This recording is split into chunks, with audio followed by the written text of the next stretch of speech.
Welcome back to Strength Happens. Today, we're finishing out our three-part series on advocacy. And we're talking about something that impacts us all at some point in our journeys in the medical community: advocacy burnout. Advocacy burnout isn't exhaustion alone. It's that weight of always knowing you need to be ready to explain or ready to respond at any moment when advocating for your child. And for many of us, advocacy didn't begin as a role we chose, it became a role we had to step into. And over time, that role can take a real toll. It was a role we stepped into because it was our responsibility. It became part of our parenting journey. We didn't have a choice. And over time, being that constant voice for your child can come at a cost. In today's episode, we're talking about advocacy burnout, what it actually looks like, and why it hits so hard, and the grief that often lives underneath it. We're sharing our own experiences and how burnout shows up in our bodies, our relationships, and naming the parts we don't always say out loud. Because so many of us are still functioning, but we're really not okay. If you've ever left an appointment and started crying in your car, or you instantly felt defensive in the doctor's office or in an IEP meeting, or maybe a dreaded email you have to open, like from an insurance company or a medical company, or you felt guilty for even wanting to take a break from all that you're doing, this episode may be for you. So let's talk about it. What does advocacy burnout actually mean? And how is it different from regular parenting burnout or just life's burnout, as many of us know today? What do you think it means, Janine? I think it's that point you get to where your emotions are spent. Your mental health is, you don't even know where to go anymore. And that physical exhaustion that's brought on by all the stress of what you've been dealing with when you're advocating for someone you love. Absolutely. And I think that's the key. You just said it. It's when you're advocating for someone, right? For us, it's our kids or our parents, but mainly both of us have spent 26 years advocating for our children and their medical needs. And when we talk about advocating these first two episodes, we're talking about being their voice and teaching them to find their voice and all these elements of navigating the medical community with physicians, teachers, workforce, friends. But when we're constantly on having to find that voice and re explain their story over and over, or re explain their symptoms with a new doctor or or a new set of nurses or whatever it might be. And you just said this, it's that weight we feel of that consistency of having to be on all the time for our kiddos. Yeah, it can look like you're feeling helpless or frustrated, but a lot of I think is fatigue and just knowing that you have to keep continuing to advocate. There's really no break. Yeah, absolutely. It's not like advocating to get your kid in college or you're advocating for a specific thing. It's something you have to do consistently. It's like an extended timeline. There's no start and stop. It's a There's no off button. continuous. Yeah, Right. absolutely, and we're gonna explore that today. One thing I didn't realize was advocacy burnout is real even when my voice is shut and they're advocating for themselves and they're off at college and they're independent adults. Mhm. At this point in their lives, they're both young adults, and it's very difficult to watch them not advocate for themselves. I still feel their pain. I still feel their Yeah. frustration, and what they're going through, I still experience, even if it's not my voice and my mouth being open, so Well, I think the advocacy burnout intensifies emotions, and because you're feeling for them and maybe they're not advocating as strongly as you think that they need to be. So then mhm. that's intensifying your emotion. Yeah, and advocacy burnout, I think we kinda are describing what it is, but I think it probably can look different for each of us. What does it look like for you? Can you tell you're getting to a point of burnout? I don't think I'm really great at identifying my burnout while it's happening, but I'd say most of us don't wake up one day and say, "Hey, I'm burned out." It kind of just creeps up on you. And so with that in mind, burnout just kind of shows up and you Mm. don't plan for it. It's kind of a gradual feeling that all of a sudden and you're like, why am I getting so aggravated with Morgan? I'm losing my patience where normally these things don't bother me. Like, you're I'm more snapping at Steven. fragile. Yeah, I feel Or like I'm more brittle? quick to react. Maybe more brittle, or I'm sorry. No, I just think I'm more quick to react. I just get irritated. So Mm. I don't know, I would say brittle, it'd be more of like irritation, but I'll start to notice I'm feeling more pressure in my chest or I'm having a harder time breathing on like a daily. So I know that anxiety is there. So I think for me, it's just all of a sudden there. And then I just hit a breaking point and I don't even remember how I got there. I just know all of a sudden something needs to change, that something different has to shift. But And at that point, are you able to go, "Oh my god, there's a lot on my plate?" Do you look back and say, "How did I get here?" Or is it just, "I need to do something, I'm at that point now?"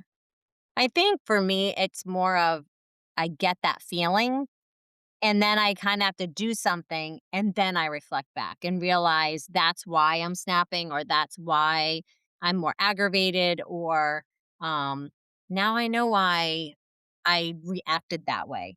But now for you is yours similar or can you actively know when burnout is happening or are you an after crasher?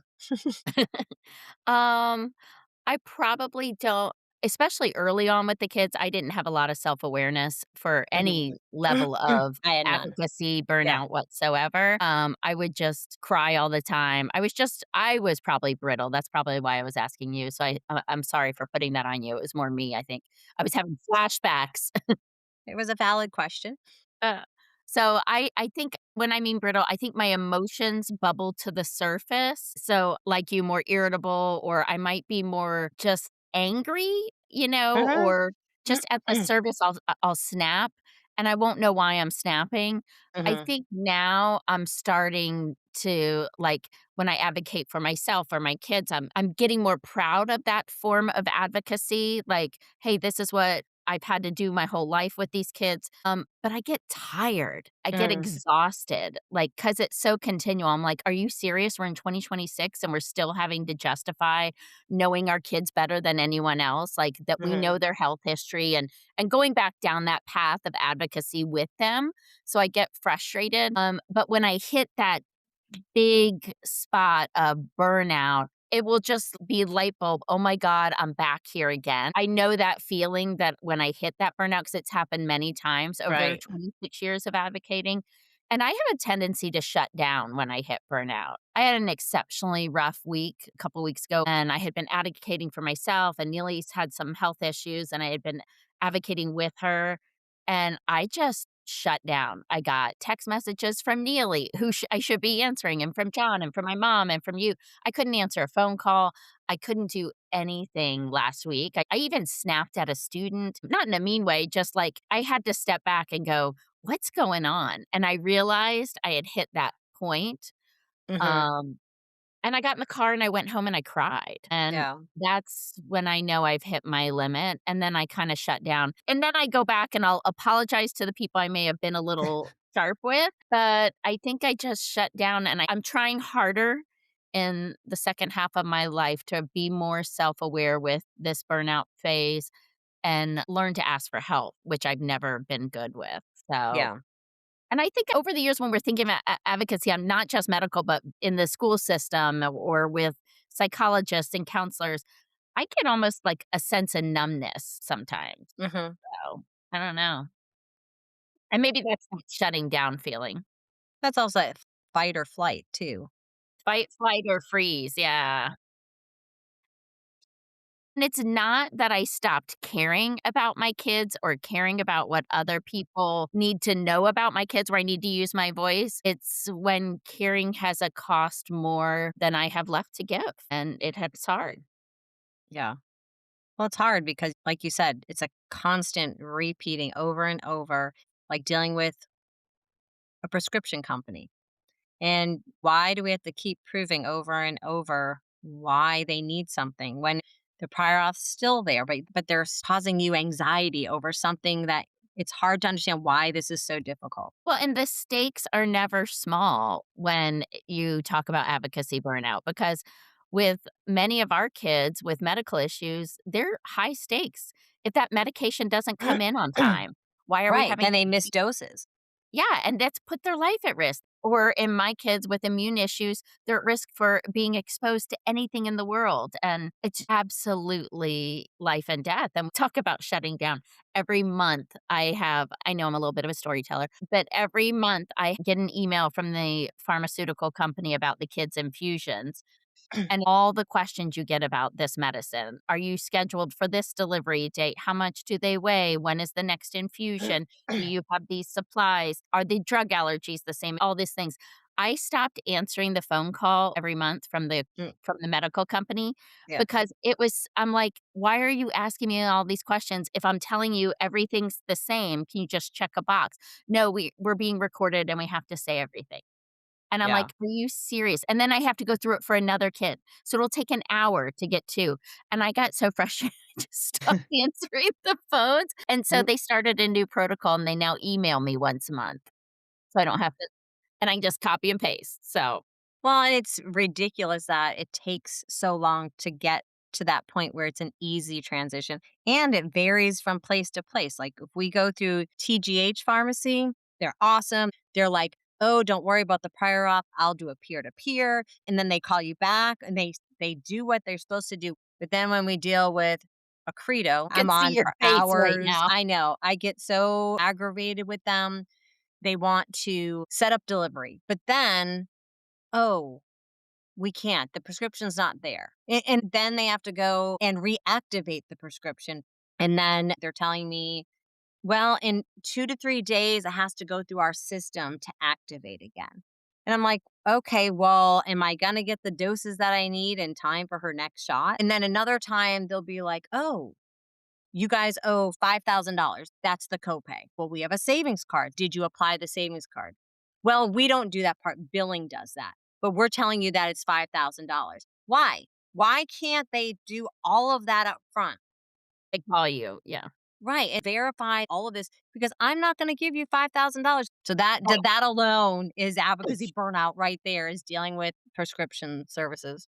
And insurance companies, and you can just feel how much that weighs on you because it is Morgan's medication. It is such an important thing in her day-to-day life, and you're having to repeat this story Yeah. every time you deal with their medication, and as you're saying that, I feel that frustration. I can hear it in your voice, I can see it in your face.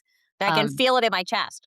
I was just about to say, I can see the blood pressure rising, Mm-hmm. and all That's you're from doing. running. That's from running this Okay, morning. you did just do a race Mhm. today. I'm so proud of you. But it's so true, though, it reactivates your nervous system just reliving it, and that's exactly what causes the burnout, is that you're constantly in this heightened stage of fight mode because you Yeah. have to get what your child needs. There's no one else doing this, and I'm as you're just grateful that it spreads out, at times, so it's not constantly every week dealing with this and sitting on the phone for hours at a time. It comes in ebbs and flows because, you have your prior auths for X amount of time, but yeah, every time when they say, "Oh, you need another prior auth," then it just starts the stress. I know for me, those early years were constant for about 15 years of one kid over the other for Mhm. medical advocating. And as I'm hearing you tell that story about the insurance company and the pharmaceutical company, one of the things that pops out to me is how you got to the point of burnout, and there are ways that providers can help families during that burnout, right? I remember one time B was on this heavy dose of medication. We could not get an infection under control. It had gotten into the bone. They had done a PIC line, and then after the PIC line, they had to go on this medication. It was like $6,000 for a bottle, and he had to work on a prior auth, and I remember this one pharmacy we were at, and I walked in, and it was 8 o'clock at night. They closed at 9. We had to get this prescription Mhm. filled by the next morning. B was due a dose at like 10 a.m. and no later than 10 or we're gonna go back in the hospital. So I walk in and I guess I just showed it on my face, and the pharmacist said, "Can I speak with you over here?" And he brought me back to this small office, which they don't normally have. Mhm. And he said, "This is a very strong medication, and I see your child is only 5 years old." And they said, "Can I ask what the medical condition is?" And I explained what was going on, and the pharmacist was the sweetest man. He said, "Tell you what, I want you to go home, get some sleep, and I will have this approved by tomorrow at 10 a.m. You come by at 9:30, it'll be ready." And he's like, "Let me take on this fight for you," because the insurance company had denied it twice. He goes, "I will make sure it's paid for." And for a pharmacist to be that compassionate just helped keep me from going over that bubbling point because I had Yeah. been advocating for months for this infection to reside. So I think that others in the profession, whether it be teachers or therapists, can help us before we reach that burnout stage. And I'm appreciative for the people who've done that for me. Not a lot. Yeah. We have a guy that did it last week for us. We had one medication that they sent over and nothing was getting covered by Cigna or Sunshine just because it's compound, the compound medications tend to be harder to get approved. Then so he's like, "Let me work on it. Give me a day." He called me the next day. He had thought of someone else, called them, and then they figured out a certain medication that they could replace with, and then he It worked got on the approved. prior auth, and then he did a peer to peer, and by the end of the week, everything was covered. And I had it was delivered to our house. That's Yeah. amazing. That's why I And how love TGH Pharmacy. oh, that was the TGH Yeah. one. That's awesome. And how does that feel when someone does step in and help support you? First thing, you take their name and their number and you put it into your little folder. I can Um, remember this person for the next well, time. he even said, he's like, "You ever any trouble, give me a call." He doesn't do the prior auths. He said he does all the peer to peers and the ones that are really tough to get. So he was very helpful. But it made me feel like someone was looking out for us and had our back. That's huge. Yeah. That's huge. I know for us too, and it's not just medical burnout when you have kids with diagnoses or disabilities. Like the school system can also be a burnout place of always Oh. going to the IEP meetings or core plans. And mine was never, at least for me, I'm very fortunate. In elementary school, they were never a hardship because they were often led by one of my kids' speech pathologists, Miss Beth is what they called her. And it was like hanging out with my girlfriends. I got the speech pathologist Yeah. there. I've got the kids' teachers. I've got OT, PT, whoever else was on the team, but they were always so fun and loved my children so much. What could be something so difficult for me, they made it easier. One of the times that Sure. they had to tell me that Hallie was having a hard time academically and not meeting a goal. And they knew it was going to be a hard IEP meeting. And we were helping get her ready for middle school. And they ended up bringing in the art teacher, Mhm. Miss Sherman, because Hallie had been able to express herself in art in some way, and they just wanted to start the IEP meeting on a positive note. Miss Sherman didn't have to be there, but they brought her in just to give me something to be proud of and Yeah. excited about to kinda help me through the rest of the IEP meeting, and I thought, "How many people think to do that, to Yeah. celebrate Hallie's wins, for someone who didn't even need to attend an IEP meeting?" And they did to make it, and I think those little extra oomph in the education system, in the medical system, Mhm. they have no idea that here we are 20 years later or 15 years Yeah, later, talking we're about it. still talking about it because it helps our families. It helps us as moms to take off that superwoman cape and say, "Thank you for walking with me, so I'm not on this alone." Yeah, it's those small little gestures. Yeah. Sometimes that's all you need is that little support. Mhm. And I think as we're just talking about this, one thing, if I could go back, I don't think I thanked people enough for when they took the time out of their day to be that big advocate in a tough time. And I think probably because Yeah. it's a lot of times it's when you're in crisis mode. We were surviving with B with that Yep. severe infection. I think that's when they got approved for a Make-A-Wish. That's how sick they were. I didn't stop to really thank the pharmacist. I thanked them, but Yeah. they had no idea the impact that had on me 15 years later.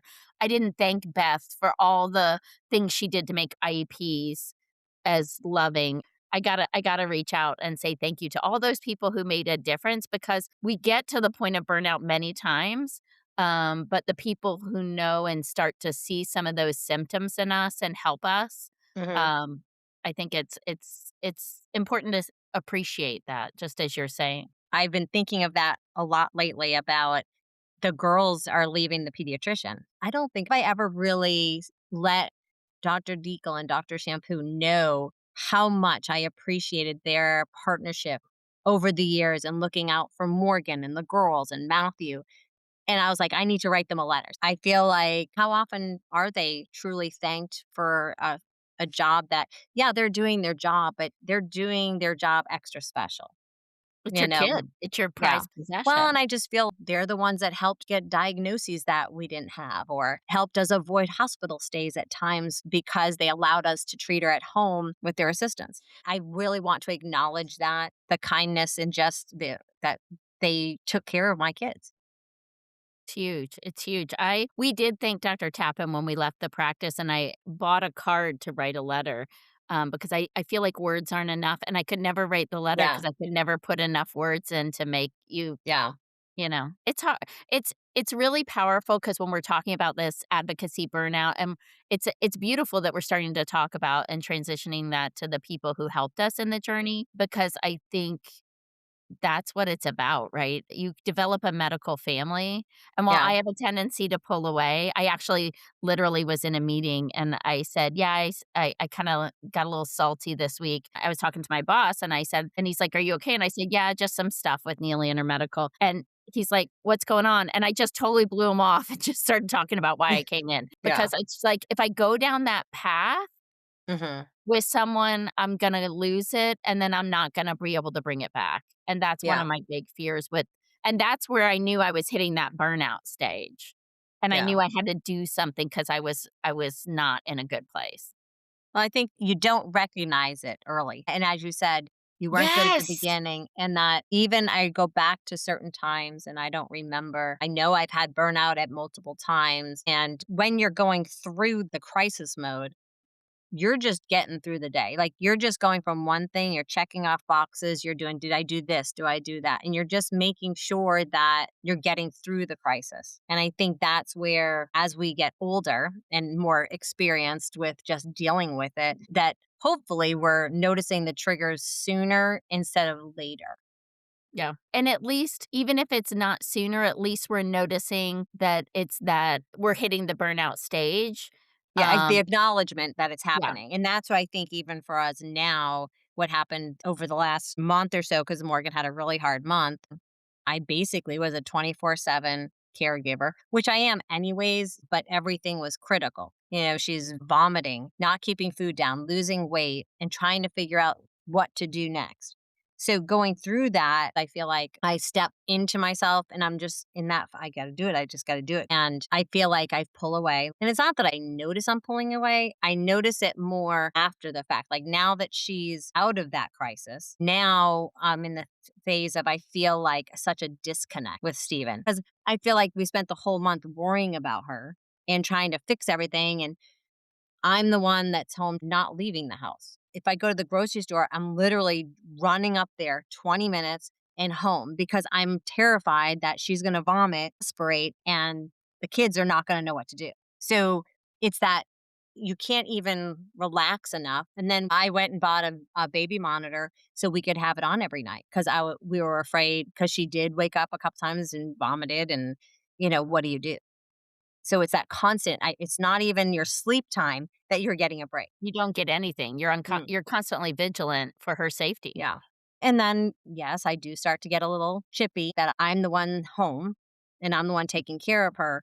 And I just get that feeling of no one's noticing that. And I'm not giving up anything because I'd give up anything for her. But it's just that mental step away that if I That just could me have time. a few minutes, 30 minutes to go outside and walk. I wasn't running, I wasn't going to Pilates.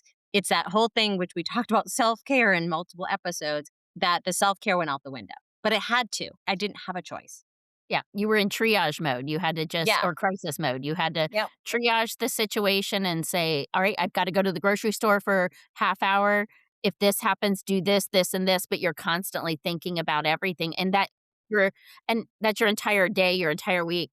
And you Mhm. say month, but I think you guys were pretty much heightened for 2 or 3 months because you had another scare with her earlier. Yeah.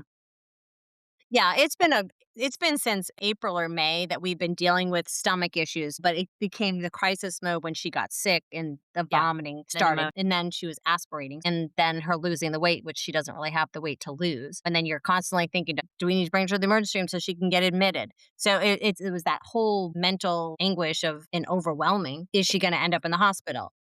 And it's cumulative. So Mm, if you're not giving yourself a break, if you're not getting that support at the little increments of every week, at once a month, something where you're doing that weekly runs or weekly Pilates, where you're getting out and giving yourself that breather, you get that cumulative effect on your body that leads to this powerful, powerful burnout that can really impact you with yourself emotionally. But it also, as you highlighted, it could impact relationships with your spouse. It could impact how we interact with our children, with our friends. Do you feel comfortable sharing what that disconnect felt like with you and Steven? but I'm still there now. It's after everything has happened. So now the disconnect, I feel like, because we haven't had time where we would try to go out at least once or twice a month. We'd try to go to dinner alone without the kids so that we have relationship time. And I feel like we haven't had that in a while.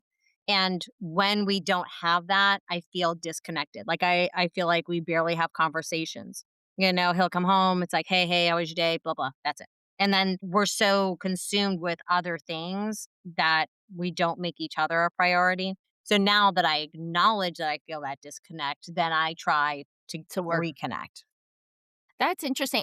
It's interesting. I remember too, because you're home with Morgan all the time right now, and that's pretty much your full time job. Thank goodness you weren't working at this time, because Yeah, I'm like, I don't it know would how have you been would have hard. held a job at this point, because that was a lot on your plate this past year. And I remember when I was home full time with Hallie in crisis mode all those years, I resented John for going to work. I'm like, Right, you you do. yeah, they get a break where they're thinking about something other than full-time caretaking in this And they'll crisis call mode. and check in, and Right, right, it's right. not trying to say that, it's just different. It's a Mhm. different feeling of being able to just walk out that door whenever you want versus you kind of being locked in the house 24/7. You are a nurse, a mom, a chef. You're doing all the caretaking, a pharmacy. Yeah. And advocating, calling, and constantly messaging doctors, trying to get a plan, trying to get appointments. And it's really hard because we have to do everything through a portal. And then it might take a day or two for them to respond. And we're in crisis mode. We need help now. Right, and So that's and you don't wanna take them to the ER if you don't no, have to. she already had pneumonia. I didn't need to add anything else to that. Well, in most ERs, they just triage you because that's what an ER Yeah. is for, till you're ready to see your provider, and so it's a lot to take a kid with complex issues if you don't have to. Well, I think it's harder now that she's in the adult and out of peds. If we were having this same crisis in peds, they would just do a direct admit. Mhm. Where adults, they're like, "Oh, just go to the ER." Just Same don't take effect. that consideration of her immune system and what's going on and being a person with a disability and the cognitive issues. So I just feel like that added to the stress. 'Cause she's, now an adult and it's more And I she don't have the same relationship with her doctors. yeah, and you're still getting to know them, Right. And, we're at a university setting, so they change often. yeah. It's who's on call or who's working then and who's doing Or rotations, and who went somewhere else to do a better research somewhere else. I know So, I cry when specialist leaves. I know and it's hard because there's really no off season to advocating. It doesn't end when the appointment ends. It follows you home. It shows up at night. It lives in all those what ifs. And I think about even Neely, she's in grad school, so she's in a temporary spot mhm, for her life. And she's like, how many specialists do I really find here? Or do I just fly home yeah. for them? And right now she's having to get a couple new specialists in North Carolina, and we were hoping to avoid it, but she's been so sick. So then you get on a wait list and I just desperately wanna jump in and take care of her to take that stress off her and say, "Let me call the ENT, let me do this, let me do that." And, but I have to also step back and know she's gotta learn this somehow, Right. but And that's a it's hard thing because she's gonna have to learn that she's gonna hit that burnout and that when she's dealing with all of that, she needs to be able to advocate for herself still and do those appointments and do all of that, even though she doesn't want to, because she knows it's gonna be a hassle. and she's gonna get sick if she doesn't Right. keep taking care of herself, and I think that's what I hope as a mom, and I think that's where my pain was this past week, why I shut down, because I know she's getting to that point. I heard it in her voice. I saw it in when I FaceTimed her that she was like, "Why am I going down this route all over again?" And Mhm. it's continual, and it's just your mama heart breaks. It's like you wanna Yeah. take that burden for her, but all we can do is help surround her with a team that will hopefully prevent that burnout in her at times when she's feeling it, and I'm very fortunate she has a partner in life that is loving and supportive, and she can Mhm. call it 10 p.m. and be like, "I need to talk." So Yeah. I'm so thankful for that, and I don't know, but it's like there is a level of grief in advocacy that grieving what I thought parenting would be like, and then I feel a little guilt along those ways, and grieving what I thought my life was gonna look like. I didn't wanna be Right. a medical advocate my entire life, and now I've built it into my entire career. I don't want it to be defining of who you are and who they are either. Absolutely, absolutely, beautiful point, and I think we forget about that. Well, and I think the hardest part is you can deeply love your child and still grieve the weight of the advocacy because Absolutely. two things can be true and exist at the same time. That's powerful because I think it's so right, and you never want your kids to feel that part of their lives are what impacts you emotionally. You know, we have this powerful burnout that comes from advocating, we have a grief that comes from advocating, but there are ways we need to be able to reframe where we are in life and make sure we put in time for ourselves, we find support for ourselves. What does it feel like for you to find sustainability through a lifetime of raising kiddos with medical issues? Well, I think some of it is building your strong support system. Yes, it's important to do that. However, you still need to be able to know when to reach out and access that. I'm not good Mm, about asking for help. I don't like to. I don't feel like there's anything anyone can do while I'm other than, my husband and kids. But if a friend reaches out and says, "Hey, is there anything I can do to help?" or "Just please call me," and I appreciate it, but it's really hard for me to accept any help because I don't really know what to ask for. I don't know what to say. I'm just trying to chug along and take care of Morgan. No one else can do that. Yes, I appreciate it. And then that's when you had sent me the package in the mail. So that was uplifting. So that was awesome. And then I had another friend, she had kept asking me over and over, "Is there anything she can do?" And I'm like, "There's nothing I need." So she dropped off something and it made me feel better because I felt like I was being noticed. mm. It's still nice to have that acknowledgement. I saw what your friend had sent you that was super sweet, and I think just those little tokens of saying you're not alone. Like Yeah. you said, "I see you," and I think you guys have your Morgan Mondays where you guys all go out to Well, and I dinner. couldn't even go.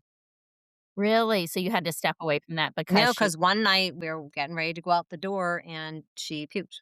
Mm, I put her shoes on, she stood up, and then and I was like, "Okay, we're not coming."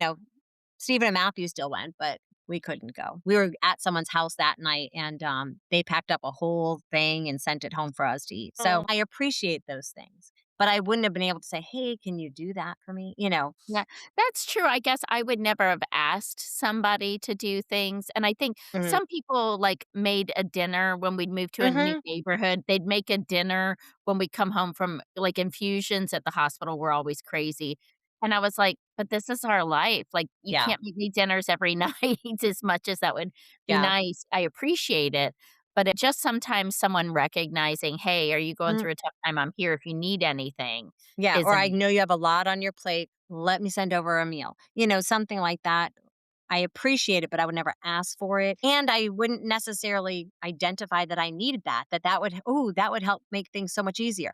I just I just don't, and that's one area I'm really bad at, and I think as a whole, I need to get better at asking for what I need. So through the month that I wasn't able to go to Pilates or run all that much, I should have said to Steven that that's what I needed and can you stay home for this amount of time so I can at least do that. With the kids too, like and be like, "Hey, would you mind sitting with her?" But I a lot of it I was just really too nervous about leaving her. Yeah, I remember those days of when Hallie used to choke and aspirate, and I didn't know how to ask for help, and my mom was the one who would come down and just say, "Hey, do you want me to watch Harry Potter with you?" Or, "Hey, Mhm. I think you should start making quilts, giving me an outlet for after the kids went to bed, Yeah. be crafty and have that distraction or get a hobby that I didn't even know that my brain needed an off Yeah. button, and my mom would give me those ways to find an off button, whether it was scrapbooking or quilting or Mhm. 'cause I couldn't leave the house, but at least I could find something to To use my distract create you. Mhm. Yes, and sometimes we need that. Yeah. I think as I've aged, I've been better because I wasn't good when John and I had younger kids who were sick all the time.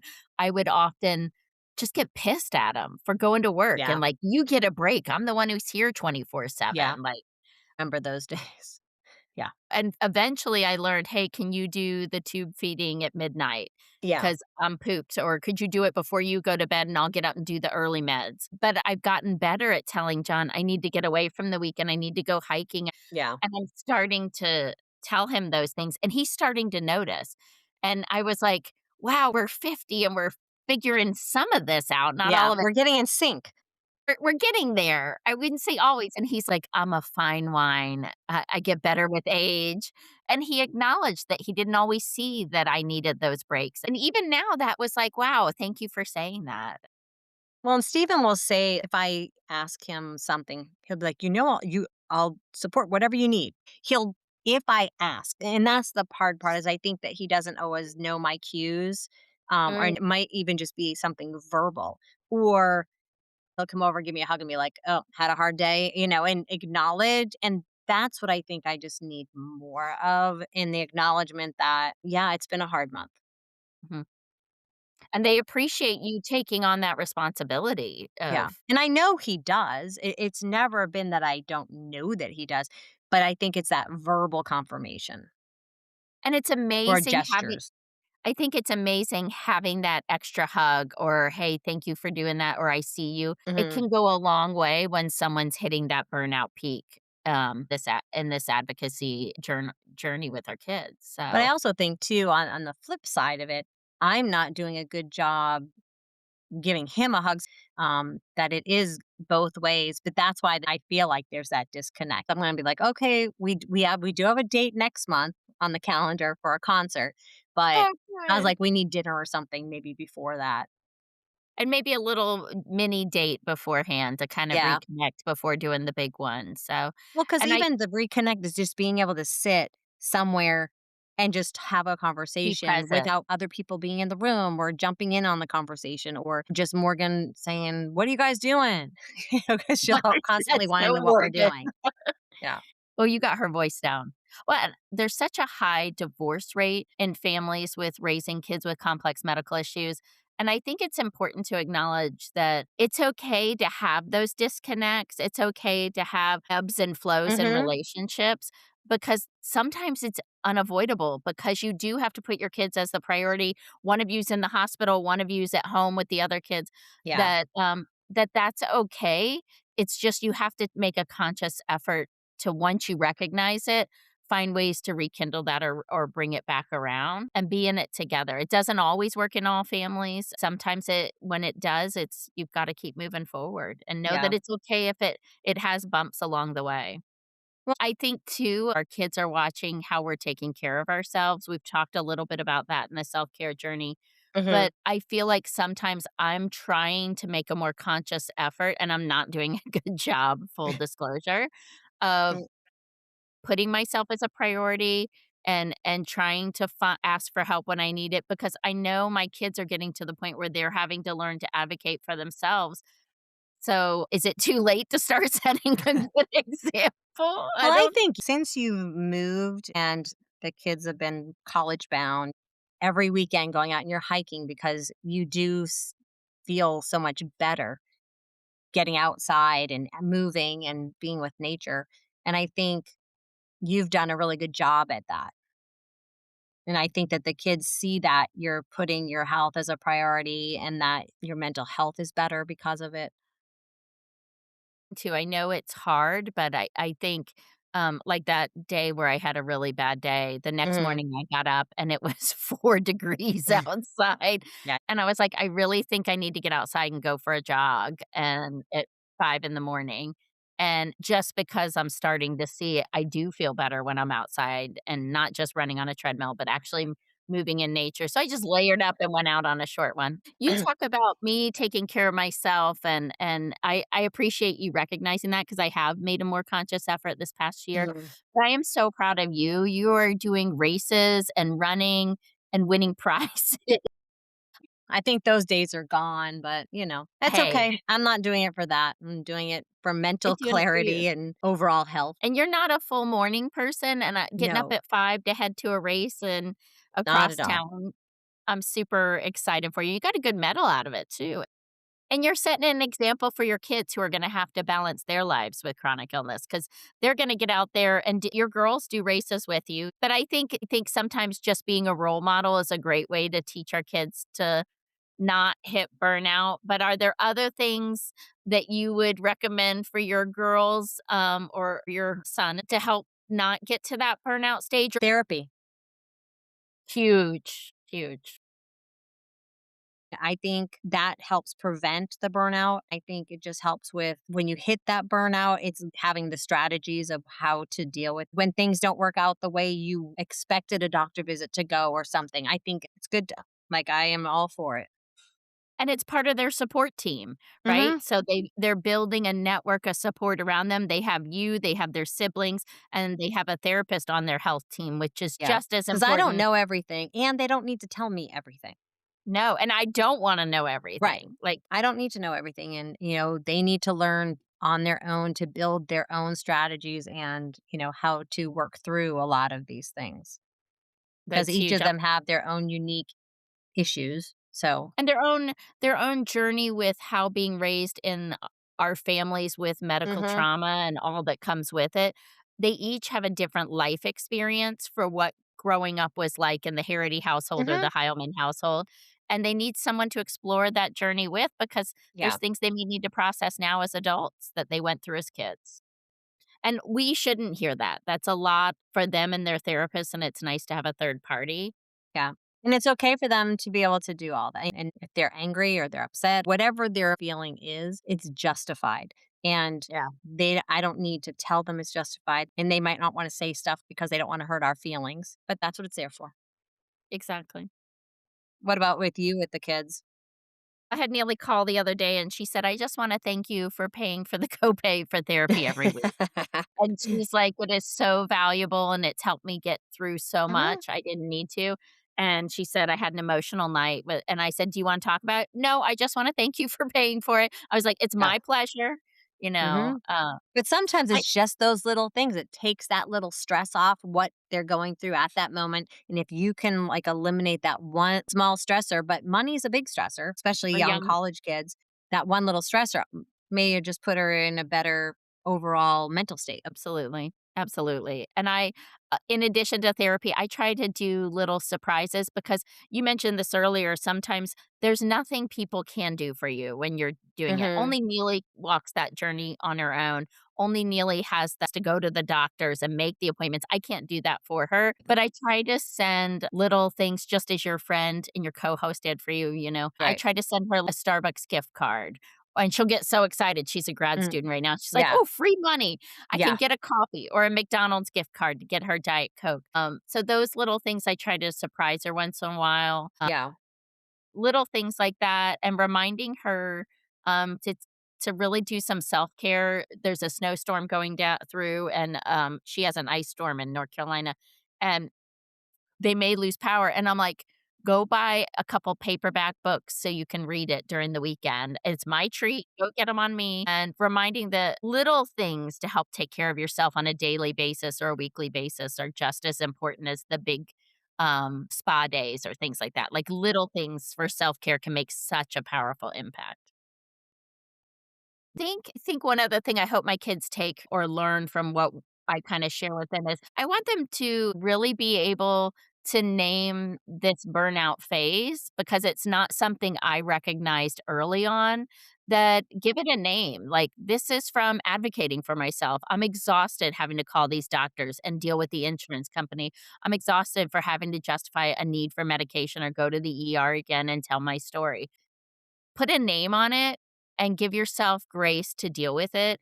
And I hope my kids know I'm always there for them, that they have a support in me as their mom. Yeah, that's a very good point. That being able to put a name to it, even just when you're naming something, it helps take the anxiety off it when you put words to something. Absolutely, absolutely. And just for our listeners, if you're, going through anything, we'll be posting on social media some of our advocacy burnout coping strategies. So please share some with us. How are you coping? So, So, if you're in the thick of caregiving or chronic stress, doing the best you can is enough. Burnout doesn't mean you're failing, it means you're human in a situation that you do not have control over. So, if you're tired, it doesn't mean you're doing advocacy wrong. It just means you've been brave for a very long time. and strength doesn't just happen when we push through. Sometimes strength happens when we take a pause. Thanks for joining us today, and we appreciate you listening. This is Strength Happens.